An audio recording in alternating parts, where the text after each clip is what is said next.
Alors, lorsqu'on m'évoque ton nom, ce qui me vient à l'esprit, c'est des images de toi qui franchit la ligne d'arrivée, le sourire aux lèvres. Oui. Tu dégages souvent le plaisir de courir, le plaisir de la course. Est-ce que tu as un secret pour prendre... Eh ben, je crois que c'est vachement lié à la préparation qui fait que j'arrive bien prêt sur un objectif, et à la gestion qui fait que je ne rentre pas dans le dur. Et comme je suis régulier, il n'y a pas rarement, je crois pas avoir connu une phase où ça va être très difficile et après je la subis et à la limite bon, je reviendrai. Je ne connais pas ça, c'est très régulier, ce qui fait que je profite jusqu'au bout, et donc j'arrive, je suis bien. Ça ne veut pas dire que je pourrais faire mieux. Je pense que j'ai été bien régulier et j'arrive satisfait. Et, voilà, on s'est calé en souris. Tu n'es pas forcément dans la souffrance non, dans les non, derniers non, kilomètres. non. Ouais, c'est une notion intéressante. Ouais, y penser. Autre point, il y a des terrains de jeu qui ont l'air vraiment multiples entre l'Hérault où tu habites, le Mont Blanc où tu évolues parfois, la Réunion, la Martinique. Est-ce que tu as un endroit que tu aimes particulièrement, un terrain de jeu préféré, on va dire? J'aime beaucoup le terrain réunionnais. C'est vrai que pour moi c'est un terrain de prédilection. J'y retrouve toute l'ambiance que j'aimais comme quand j'étais tout jeune et que je m'échappais dans les forêts et que j'étais tout seul au milieu de la végétation à faire un peu le pitre dans les arbres. Voilà. C'est un peu ça, quoi.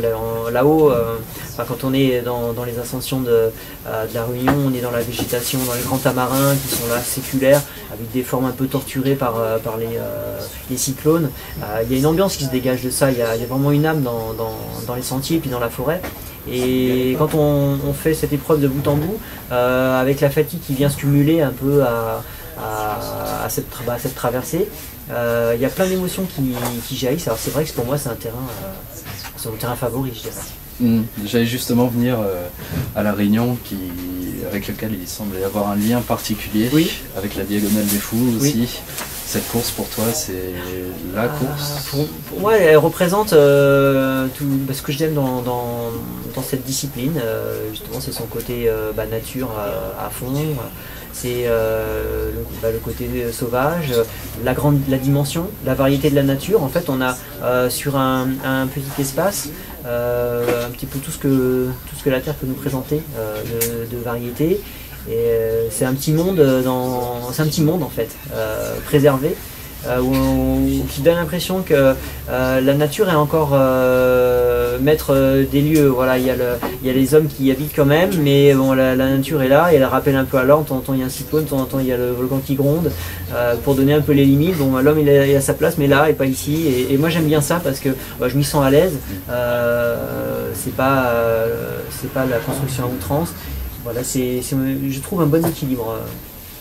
Et voilà, justement, j'en profite pour dire que justement, je suis très sensible à cette île et que je suis en train d'écrire un livre sur la Diagonale des Fous. Justement, j'allais venir aussi, décidément. Tu peux nous en dire un peu plus sur ce livre, sa date de sortie, enfin, les sujets qui y seront abordés? Alors voilà, donc ce livre sera un ouvrage en deux parties. Une partie sur sa préparation, du moins ma vision de la préparation à cette épreuve, avec des ateliers spécifiques par rapport à la spécificité de chaque terrain rencontré, et puis ils sont multiples. Il y a cette phase-là, et puis la seconde qui met en avant tout le côté festif de cette épreuve, et qui tente d'expliquer pourquoi il y a tout cet engouement de la part du peuple réunionnais. Et donc là, je fais un parallèle entre l'histoire de l'île, depuis les premières colonisations, l'évolution sur l'île de tous ces peuples, et je le fais au travers d'une fiction sur le déroulé. C'est une fiction d'un grand raid, une édition, un métro qui participe à cette épreuve et qui va rencontrer rapidement un réunionnais avec lequel il va partager toute la diagonale, et ensemble ils vont avancer, ils vont faire, en donnant des explications au fur et à mesure de l'avancement sur ce qui s'est passé à tel endroit par le passé. Et ça amène à faire un parallèle doux entre l'histoire et l'ambiance qu'il y a sur le moment même. On a hâte d'avoir ça entre les mains. Est-ce qu'il y a une date Je pense que ce sera prêt pour le mois d'août. Le mois d'août. Voilà, ça permettra aux lecteurs de se projeter déjà un petit peu sur... se préparer, oui, pour la course. Ouais.